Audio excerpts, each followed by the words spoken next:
ঝাড়গ্রামের মতন জায়গা যেখানে মানে চারপাশে বাইনোকুলার দিয়ে খুঁজলেও বাংলাদেশি পাওয়া যেত না, সেখানেও এখন দেখা যাচ্ছে জনবিন্যাস বদলাচ্ছে। লক্ষ্মীকান্ত সাউ এই মুহূর্তে বিজেপি বিধায়ক ঝাড়গ্রামের রয়েছে, সাবিত্রী বর্মন শীতলকুচির বিজেপি বিধায়ক রয়েছেন। দিদি কি বলবেন, মানে এই রাকিবুলদের জন্য তো মোটামুটি মমতা বন্দ্যোপাধ্যায় যা যা করার সব করেছেন, এবার তার সমস্যা এবার আপনাদেরকে ভুগতে হচ্ছে। বাংলাদেশি অনুপ্রবেশকারী, বিভিন্ন জায়গায় জনবিন্যাস বদল, পুরুষরাও লক্ষ্মীর ভাণ্ডার পাচ্ছে। দিদি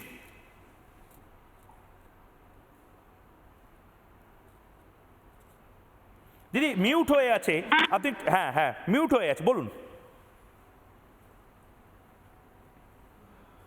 দিদি, আনমিউট একটু করুন ওই। দেখুন হ্যাঁ হ্যাঁ করেছি।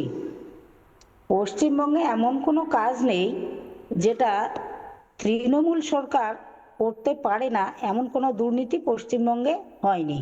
তাই অনুপ্রবেশকারী থেকে শুরু করে এই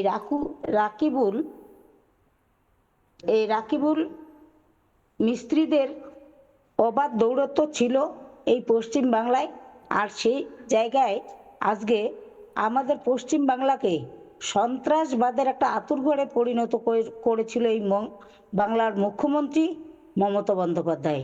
তো এই জায়গায় দাঁড়িয়ে আমরা এখন বলছি যে পশ্চিম বাংলাকে যেভাবে সন্ত্রাসের মুখোমুখি করে একটা পশ্চিম বাংলাদেশে রূপান্তরিত করার যে একটা শখ উনি কষেছিলেন, সেই জায়গায় আমরা দাঁড়িয়ে আজকে বাংলার মানুষ আজকে যোগ্য জবাব দিয়েছে। তাই আজকে আমাদের পশ্চিম বাংলায় এই রাকিবুল ইসলামদের মতো মানুষ আজকে বাংলাদেশে যাওয়ার জন্য তৈরি হয়ে আছে। আর যদি এই পরিবর্তনটা না হতো তাহলে আপনারা দেখতেন যে এনার জামাই আদরে এই পশ্চিম বাংলায় থাকতেন এবং আমাদের যে প্রাক্তন মুখ্যমন্ত্রী তিনি এনাদের জন্য সরকারি ব্যবস্থা থেকে শুরু করে সবকিছু এনাদের জন্য করে দিতেন। সেটা আজকে আপনাদের যে মানে এটাই বলছি দিদি, আমি লক্ষ্মীকান্ত দার কাছে যাব, এটাই বলছি যে পেট ফুলে ঢোল হয়ে গেছে তৃণমূল নেতাদের। নানা ধরনের কন্টেন্ট দেখার জন্য লাইক করুন, শেয়ার করুন আমাদের ফেসবুক পেজ, সাবস্ক্রাইব করুন আমাদের ইউটিউব চ্যানেল। পাশাপাশি অন্যান্য ব্রেকিং নিউজের জন্য অবশ্যই চোখ রাখুন রিপাবলিক বাংলায়।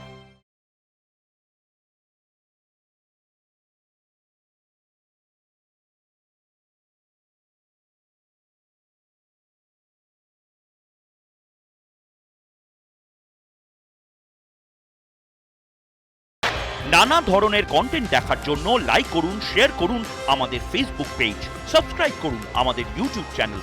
পাশাপাশি অন্যান্য ব্রেকিং নিউজের জন্য অবশ্যই চোখ রাখুন রিপাবলিক বাংলায়।